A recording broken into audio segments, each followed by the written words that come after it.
Hello guys, അസ്സാം വലൈക്കും. ഇന്ന് ഞാനൊരു ഈസി ആയിട്ടുള്ളൊരു ബ്രേക്ക്ഫാസ്റ്റ് റെസിപ്പി ആയിട്ടാണ് വന്നിരിക്കുന്നത്. സ്മൂത്തിയാണ്, ഇത് ഭയങ്കര ഹെൽത്തിയാണ്. അപ്പോൾ അതിനായിട്ട് ഞാൻ രാത്രി തന്നെ ഓട്സിനെ വെള്ളത്തിൽ കുതിർക്കാനായിട്ട് വെക്കുകയാണ്. അപ്പോൾ അതിനോടൊപ്പം തന്നെ ഞാനൊരു 7-8 ഈന്തപ്പഴവും കൂടി കുരു കളഞ്ഞ് കഴുകി വൃത്തിയാക്കി കുരു കളഞ്ഞ് അതിലേക്ക് ഇട്ടു. അത് അടച്ച് ഫ്രിഡ്ജിലേക്ക് വെച്ചു.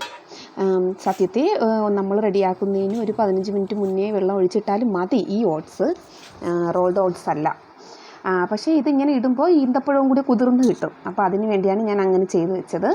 ശേഷം ഒരു ആപ്പിൾ എടുത്തു, അതിനെ കട്ട് ചെയ്തു. പിന്നെ നമ്മൾ കുതിർത്ത് വെച്ചിരുന്ന ഈന്തപ്പഴവും ഓട്സും കൂടി ജാറിലേക്ക് ഇട്ടു. ശേഷം അരിഞ്ഞു വെച്ച ആപ്പിൾ ഇട്ടു.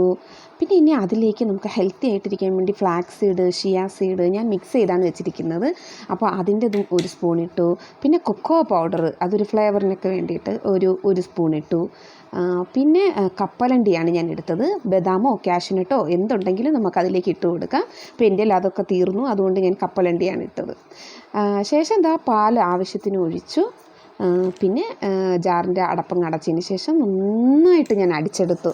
കണ്ടോ, ഈ ഒരു ടെക്സ്ചറിൽ നമുക്ക് കിട്ടും. ഇത് ടേസ്റ്റിയാണ്, ഹെൽത്തിയാണ്. പിന്നെ ഇത് വലിയൊരു ജ്യൂസിൻ്റെ ഗ്ലാസ് ആയതുകൊണ്ട് ഞാനൊരു 3 ഭാഗമേ എടുത്തിട്ടുള്ളൂ. അത് കുടിക്കുമ്പോൾ തന്നെ നമ്മുടെ വയറ് വീർക്കും എന്നുള്ളതാണ് സത്യം. അത് കഴിഞ്ഞിട്ട് പിന്നെ ഒരു എഗ്ഗിൻ്റെ ബുൾസയും കൂടി ഞാൻ റെഡിയാക്കുന്നുണ്ട്. അപ്പോൾ ഒരു ബുൾസയും കൂടി ആകുമ്പോൾ പിന്നെ എന്ത് വേണം നമുക്ക്, അല്ലേ?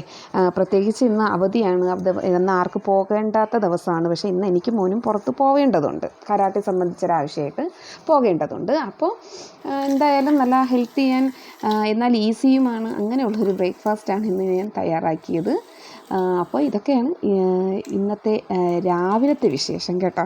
അപ്പോൾ എല്ലാവരും എന്നെ സപ്പോർട്ട് ചെയ്യണം. അതിനായിട്ട് സബ്സ്ക്രൈബ് ചെയ്യാത്തവരുണ്ടെങ്കിൽ സബ്സ്ക്രൈബ് ചെയ്യണം.